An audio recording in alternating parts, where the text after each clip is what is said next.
Hello children, welcome to Rajeshwari Chavan classes. Today we will continue 13th lesson of Marathi मोठी आई. अच्छा म्हणजे आपली आई आपल्यावर किती माया करते, खाऊ पिऊ घालते, पोटाशी घेते, गोष्टी सांगते, किती छान असते आपली आई. म्हणजे आपली आई, तुमच्या सगळ्यांची आई, तुम्हारी जो मम्मी है मदर, वो क्या करती है, हमारा पूरा ध्यान रखती है, खाने पीने के लिए देती है, ठीक है, और हमेशा अपने पास हमें रखती है. वो कितनी हमारी फ़िक्र करती है, हमें अलग अलग तरह की कहानियाँ बोलती है. तो ऐसी हमारी सबकी मम्मी जो है, माँ जो है, वो बहुत ही अच्छी होती है. सबको अपनी माँ अच्छी लगती है ना. तो या आईहून एक मोठी आई आहे. तो जो हमारी सबकी अपनी अपनी जो मम्मी है, मदर है, उनसे भी बड़ी एक हमारी मदर है. और वो कौन है, वो हम अभी यहाँ पर देखेंगे. ती देखील किती छान आहे. तिने तुम्हा आम्हाला लागणारी प्रत्येक गोष्ट तयार केली आहे.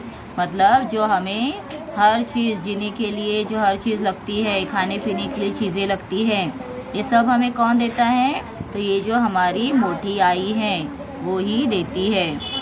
कोणत्या ना कोणत्या स्वरूपात दिली आहे. तो किसना अलग अलग प्रकार से, मतलब उसने हमें इसे दिया हुआ है. हे जेवणाचे ताट पहा. तो जब तुम खाना खाने के लिए लेते हो, तब तुम अपने जो थाली है उसमें देखो, तो उसमें जो हर चीज़ मिली है, हर चीज़ आप खाते हो, दाल चावल रोटी, उसका हर एक चीज़ कहाँ से मिळता है, त्यातला प्रत्येक जिन्नस मोठी आई होती म्हणून मिळाला आहे. तो वो मोठी आई से ही हमें मिला है. तुम्ही राहता ते घर, त्याला लागणारे लाकूड, दगडसुद्धा त्या आईने दिले. तो आप सोचते होगी कौन होगी ये आई, कौन हो असणार ही. तर कोण बरे अशी ही मोठी आई. तिचे नाव भूमी, जमीन, मतलब जिस ज़मीन के ऊपर हम रहते हैं, जिस लैंड के ऊपर हम रहते हैं, वो लैंड, वो ज़मीन हमारी कौन है, मोठी आई. जमिनीत काय आहे, माती. हीच का ती आई. तुम्ही म्हणाल खरेच ते. तो ये जो मट्टी है हमारे धरती के ऊपर, यही हमारी कौन है, आई है, हमारी मदरलँड है. खरेच ते. मातीत आहे जमिनीत, मातीच आहे जमिनीत. तर जमिनीमध्ये काय आहे, फक्त माती आहे ना. तुम लोग अगर एक गड्ढा डिग करने के लिए लोगे तो वहाँ पे क्या निकलता है, मट्टी निकलती है, पत्थर निकलते हैं, ठीक है. तो लेकिन ये मट्टी और पत्थर जो हमारे लिए, आप सोचोगे कि वेस्ट होगा, लेकिन नहीं, ऐसा नहीं है. इसमें से ही हमें हर चीज़, हमारे जीवन के लिए आवश्यक चीज़ मिलती है. We get all necessary things from this land. Okay then. पण मातीला तुम्ही कमी समजू नका. माती आहे म्हणूनच आपण जिवंत आहोत. तो ये मट्टी है, इसीलिए ही हम सब क्या है, जिंदा है. आता तुम्ही इथे पाहू शकता, इथे झाडं दिलेली आहेत. ही झाडं कुठे उगवली आहेत, कहाँ पर ये ग्रो हुए हैं, ज़मीन में. और ज़मीन में क्या है, मट्टी है. वो मट्टी उसके जो अंदर यहाँ पर जो उसके रूट्स होते हैं, वो रूट्स को होल्ड कौन करता है, पकड़ के कौन रखता है, तो मट्टी पकड़ के रखती है. और रूट से ही जो अंदर न्यूट्रिशंस होता है वो पूरा जाकर आगे वो प्रोवाइड करते हैं, उससे जाके फूड बनता है. तो देखो यहाँ पे जो छोटे छोटे फूड्स है ऊपर दिए हैं, किस तरह से यहाँ पर ये पूरा ग्रेन में कन्वर्ट हुआ है. तो यही जो ग्रेन है, हम रोटी चावल बनाने के लिए, रोटी बनाने के लिए, बाजरी की जो भाकरी बनाते हैं, हर चीज़ों के लिए उसे हम यूज़ करते हैं. जेवणाच्या ताटातला प्रत्येक जिन्नस मोठ्या आईने, म्हणजेच मोठ्या आईने दिला, म्हणजेच ती जमिनीतून निर्माण झाला. तो कुठून निर्माण झाला, जमिनीतून. गव्हाची पोळी, जोंधळ्याची भाकरी, तांदळाचा भात, गहू, तांदूळ व जोंधळे कोठे तयार होतात. तो ये सब चीज़ें कहाँ से मिलती है, शेतातच ना. तो शेतात म्हणजे कहाँ से, फील्ड में. क्या है ये, फील्ड में ही बनते हैं. पाटी पेन्सिलीचे मऊ दगडही जमिनीतच सापडतात.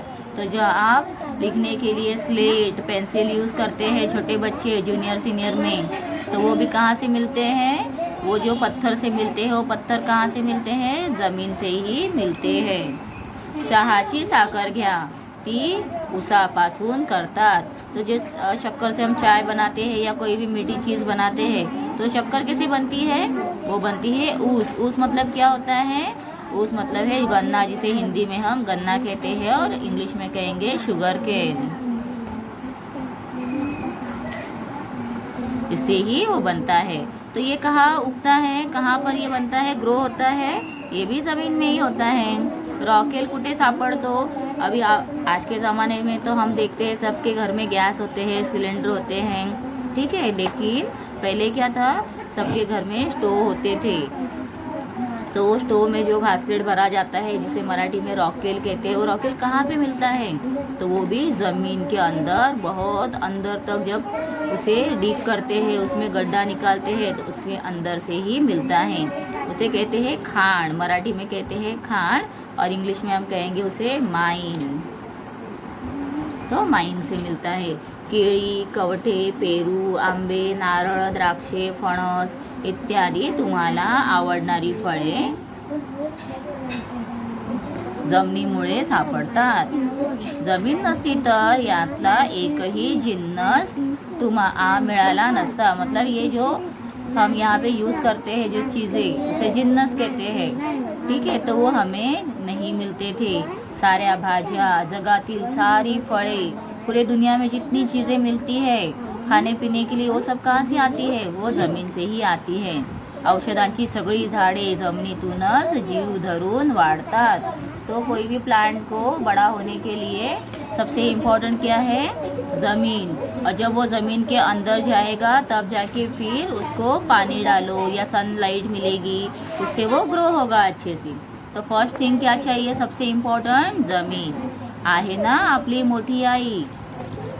तर म्हणजे ही आपली मोठी आई आहे ना, मग म्हणून आपण तिला पण तेवढाच रिस्पेक्ट द्यायला हवा, ठीक आहे।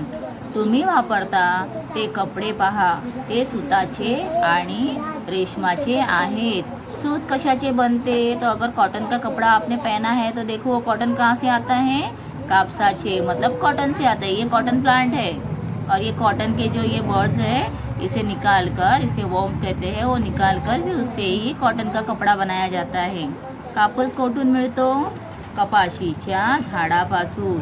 रेशीम कोठून मिळते?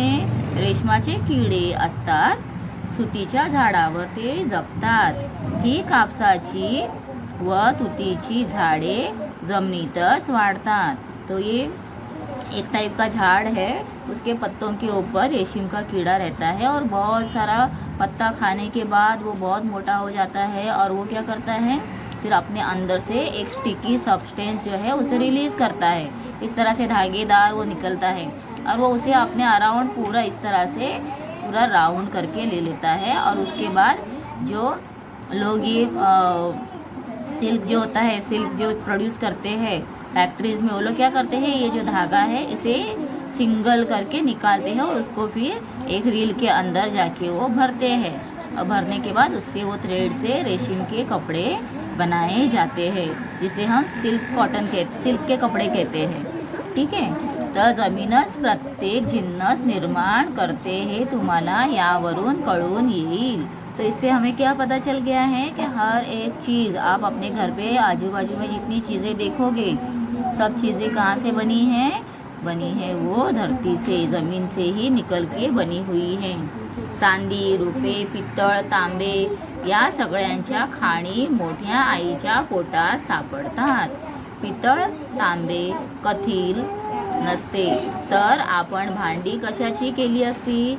तो सोच लो, अगर अपने पास पित्तल नहीं होता, तांबा नहीं होता, तो ये हम जो बर्तन में घर पे यूज़ करते हैं, वेसल्स यूज़ करते हैं, वो हम कैसे बनाते, कैसे लाते? क्योंकि हर एक चीज़ मट्टी के बर्तन तो टूट जाएंगे, लेकिन अगर आप पित्तल के, तांबे के या जर्मन के बर्तन बनाओगे तो टूटेंगे नहीं, सालों साल चल सकते हैं। सोने रुपये नसते तर दागिने कसे मिळाले असते? तो जो हम गहने पहनते हैं, ऑर्नामेंट्स पहनते हैं, आपके मम्मी के गले में होगा बहुत सारा ऑर्नामेंट्स पहनते हैं, शादियों में पहनते हैं, तो ये सब कहाँ से आता है? सोने और चांदी से। रुपये म्हणजे चांदी, तो ये भी सब हमें मिलता है धरती के गोद से, जमिनीच्या पोटातून। एवढेच नाही, अजून ऐका, या मोठ्या आईच्या पोटात लोखंड व दगडी कोळसा यांच्याही प्रचंड खाणी आहेत। तो इनके भी बहुत बड़े बड़े माइंस हमें ज़मीन के अंदर मिलते हैं। लोखंड व कोळसा यामुळे तर प्रत्येक गिरणी आणि प्रत्येक कारखाना चालतो।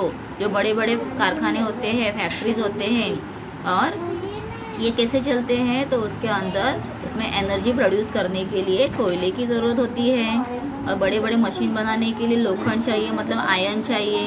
तो अगर आयरन और जो ये कोल है ये नहीं होगा, कोळसा म्हणजे कोल, ये अगर नहीं होगा तो फिर ये कारखाने चलेंगे ही नहीं। कारखाने नसते तर लोखंडी खुर्च्या व पलंग मिळाले नसते। तो जो लोखंड की जो चीज़ बनाते हैं हम, आयरन से बने हुए चीज़, आपके घर में कबर्ड होगा, इतने बड़े बड़े कबर्ड जो होते हैं आयरन से बनाए हुए होते हैं, तो बनते नहीं। सुया, टाचण्या, चाकू, कात्र्या, गुंड्या, काचेचे सामान, मोटारी, आगगाड्या, विमाने इत्यादी सगळे बनलेच नसते। लोखंड आणि कोळसा नसता तर सांगा या दोन गोष्टी देणारी आई मोठी नव्हे काय। तो सोचो, जो लोखंड और कोळसा आपल्याला देते ती आई तर मोठीच आहे ना। तुम्ही प्रत्येक वस्तू घरात वापरता लोखंडाच्या, तुम्ही जीन्स पॅन्ट घालता त्याची बटणं पहा, ती लोखंडाची बनवलेली आहेत। मग ती कशी बनवली असती, खुर्च्या कशा बनल्या असत्या, सुई धागा कसा बनला असता तुमचे कपडे शिवण्यासाठी।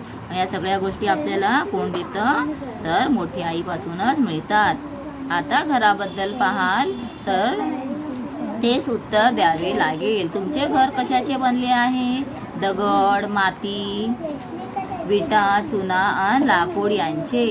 घराला लाकडाचे खांब, दारे, खिडक्या आहेत। दारांच्या कड्या, तुळ्या व बिजागऱ्या लोखंडी आहेत। तो आप देखोगे कि घर जो बनाने के लिए हर चीज़ लगती है, मट्टी से लेकर जो कलर करने के लिए पेंट लगता है, सब हर चीज़ कहाँ से मिल रही है हमें, सब चीज़ें मिल रही है मोठी आई से।